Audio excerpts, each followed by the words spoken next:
Hoje eu fiz 26 anos e eu acordei pensando, se eu pudesse sentar com a Amanda de 15 anos, o que eu diria para ela? E sabe o que é curioso? Que a resposta não foi como eu imaginava. Eu não diria para ela estudar mais, eu não diria para ela escolher bem as amizades que ela tem, eu não diria para ela fazer mais cursos e se profissionalizar. Eu não daria uma lista de conselhos práticos do que ela deveria fazer. Porque aos 15 anos eu já tinha noção disso. Lá no fundo eu já sabia que eu tinha que estudar, que eu tinha que cuidar do meu futuro, que eu não podia andar com qualquer pessoa. Mas existia ali uma coisa que ninguém percebia, que era o medo. O medo de não ser boa o suficiente. Foi aí que eu entendi que certos comportamentos não são por o excesso de informações ou pela falta delas. Foi simplesmente pelo medo. Nesse vídeo aqui, eu quero te falar o que eu gostaria de ter ouvido aos 15 anos. Aos 15, eu achava que com 25 anos a minha vida estaria pronta. Eu tinha uma imagem muito assim clara do meu futuro. É como se eu tinha uma linha.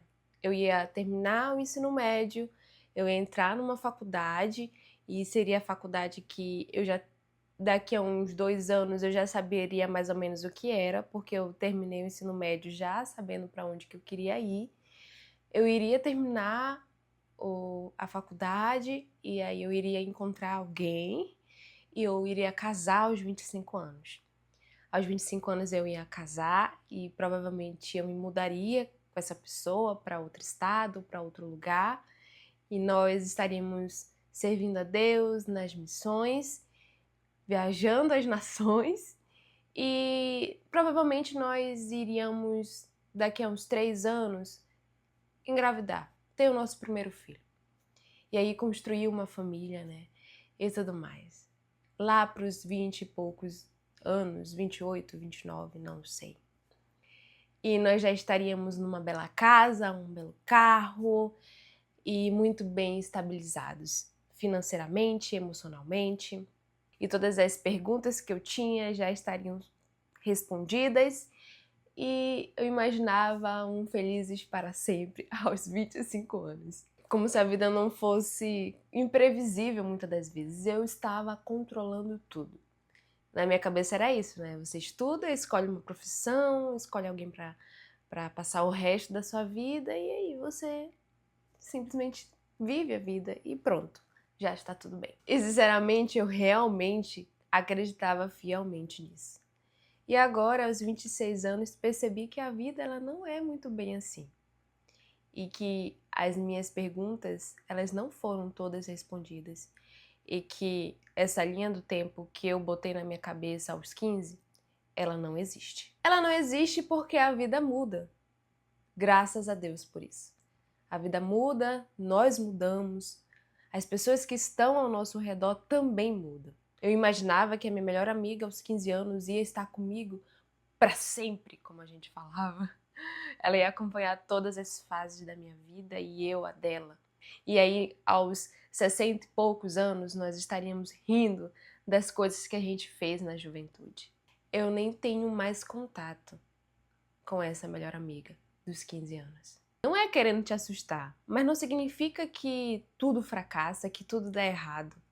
Não é isso. Isso significa apenas que nós estamos amadurecendo, que a vida ela acontece e que a gente não tem pleno controle das coisas, sabe? Se tem uma coisa que eu diria para essa Amanda de 15 anos é que para ela não tentar buscar a resposta de tudo de imediato, porque essa resposta de tudo que ela quer não viria, não do jeito que ela imaginava. As pessoas costumam dizer para um adolescente assim: você deve estudar mais, você deve se preocupar com quem você anda, você deve saber o que você vai fazer da sua vida, qual profissão você vai seguir, que vai te dar um retorno financeiro, uma estabilidade financeira, que você vai ser bem-sucedido e bem visto pela sociedade. Pense no seu futuro, tenha responsabilidades. E sabe, no fundo, a gente sabe disso. Eu sabia disso. Mas tinham um grande vagão entre eu saber dessas informações e realmente colocá-la em ação. Eu acredito que existe isso. Os adolescentes, você que está assistindo esse vídeo, que provavelmente deve ter 15 ou 16, 17 anos, não sei, você sabe disso. Você está cansado de ouvir sobre isso. Mas existe uma coisa que pode estar te impedindo de botar em ação essas informações que você já sabe. No meu caso, era o medo. Quando eu era mais jovem, eu tinha muito medo. Muito medo de não ser boa o suficiente.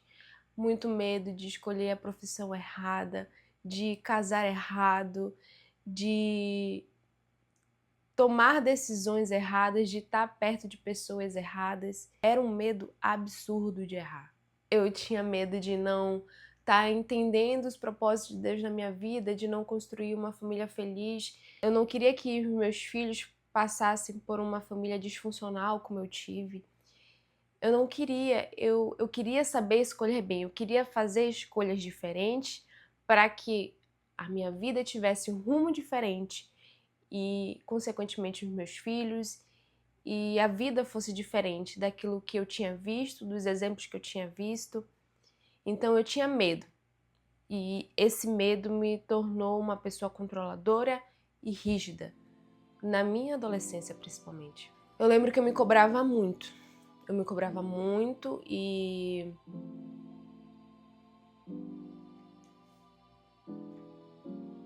eu queria tomar as decisões perfeitas. Não tinha espaço para erro no planejamento que eu tinha feito. Só que isso me deixou uma pessoa rígida. E eu não me permitia experimentar, vivenciar. Aqui, botando um parênteses bem grande, eu não tinha e nem tenho, até hoje, aos 26 anos, nenhuma vontade de ter contato com coisas ilícitas, bebidas, drogas, essas coisas, nunca tive. Não é esse tipo de experimento. É de realmente se permitir errar, se permitir falhar, porque estava tentando algo diferente, algo fora da curva, sabe? Eu passei muito tempo com medo de errar, que eu acabei deixando de viver, de vivenciar experiências legais que com certeza agregariam muito mais assim na minha vida.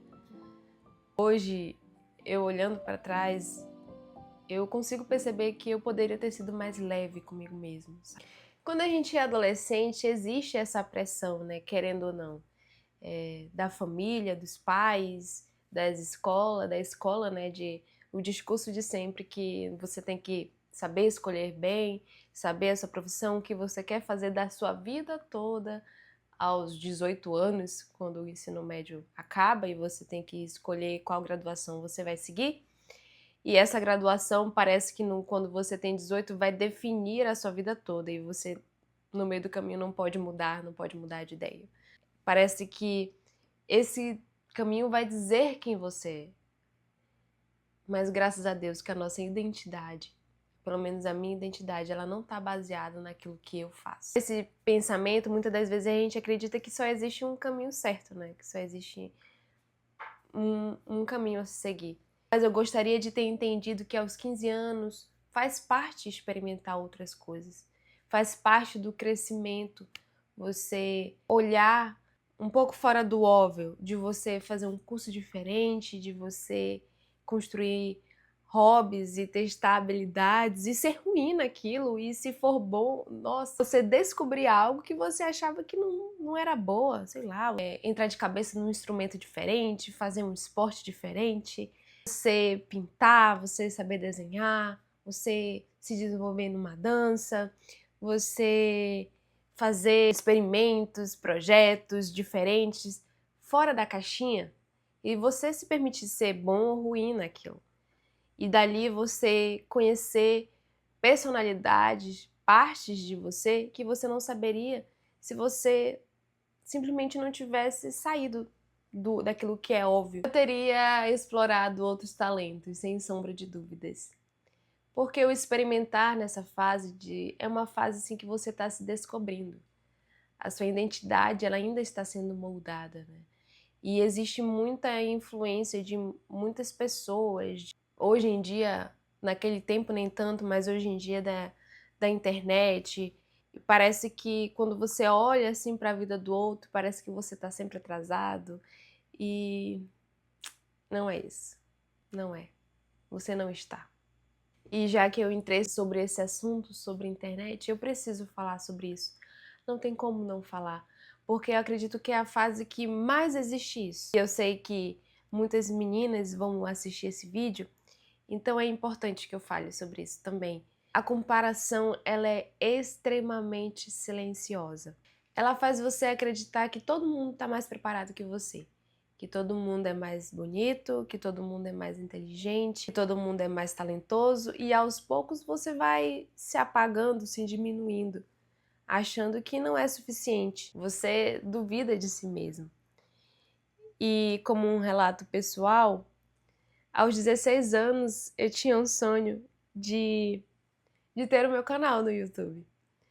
De abrir um canal no YouTube, e eu lembro que na época eu conversei com poucas pessoas, eu não falava isso em voz alta, porque parecia ser impossível demais, inalcançável demais e sonhadora demais, e eu não queria que esse sonho fosse murchado, sabe? Então eu escolhi algumas pessoas que eu sabia que não iam falar nada, que iam falar exatamente aquilo que eu queria ouvir, e que ia deixar aquele sonho um pouquinho palpável. Eu lembro que eu queria muito ter um canal, mas eu não me sentia boa para fazer isso. Eu achava que eu não tinha capacidade de saber falar direito, do que falar aqui, e tinha tantas pessoas melhores que eu no YouTube. Eu cresci nessa plataforma se desenvolver, e aquelas pessoas que acompanhavam hoje, eu vi o começo delas e como elas estão agora. Na minha cabeça eu não era boa para fazer isso. Eu não saberia fazer isso. E depois de 10 anos, o sonho ainda estava vivo aqui dentro de mim, bem aqui, sabe, no fundo, estava vivo. E com 25 anos eu fiz o meu canal no YouTube, e aqui estou eu, aos 26 anos, 10 anos depois, colocando em prática aquilo que eu tinha medo, aquilo que eu não sentia que era bom, que eu era boa para se fazer. Eu deveria ter tido um pouco mais de coragem e menos medo, sabe? Isso me faz pensar o quantos sonhos a gente deixa para depois por acharmos que não somos capazes de fazer, sabe? Quantas vezes você sonhou com algo e você olhou e... não, isso aqui não é pra mim. Os adultos pensam que invalidam muito, né? Invalidam, acho que essa é a palavra. São poucas pessoas, são poucos pais, por exemplo, que compram um sonho do filho, assim, quando parece que é absurdo demais. Mas e se der certo? E se foi isso? E se não for absurdo demais? Que rumo a vida teria? Se eu pudesse voltar ao tempo, eu não daria uma lista de conselhos. Eu simplesmente diria: você não precisa descobrir tudo agora, você não precisa provar o seu valor, você não precisa ter uma vida planejada, você não precisa ser perfeita, você não precisa ter todas as respostas. Continue tentando, continue estudando, continue crescendo, continue buscando a Deus. Sem sombra de dúvidas, esse vai ser teu maior porto seguro. Porque existe uma coisa que eu aprendi aos 26 anos, que o propósito não é o lugar que você chega. O propósito é uma caminhada. Talvez você que esteja assistindo esse vídeo esteja pensando: e se eu não conseguir? Era uma pergunta que rondava a minha cabeça. E ainda ronda, para ser bem sincera com vocês. Com bem menos frequência hoje em dia, mas ainda ronda. Você não está sozinho. Com o tempo, essa pergunta ela vai ficando mais fraca. E você vai descobrindo que você sim é capaz, que vai dar tudo certo no final. Claro que não da maneira que você idealizou. Mas cada um está vivendo a sua jornada. E é importante que você não se compare, é importante que você não se cobre tanto por conta do outro, do que você vê o outro fazer. Você precisa olhar para o caminho que você está, observar as coisas que você está vivendo e aprender com elas. Porque faz parte da jornada. Você não está atrasado, você não está perdendo tempo. Você está construindo a sua jornada. E aos 26 anos, eu descobri que ser suficiente não foi o que Deus pediu de mim. A única coisa que Ele pediu é que eu continuasse caminhando. Então, o que eu te digo, continue caminhando. Aproveita o caminho. O futuro é brilhante.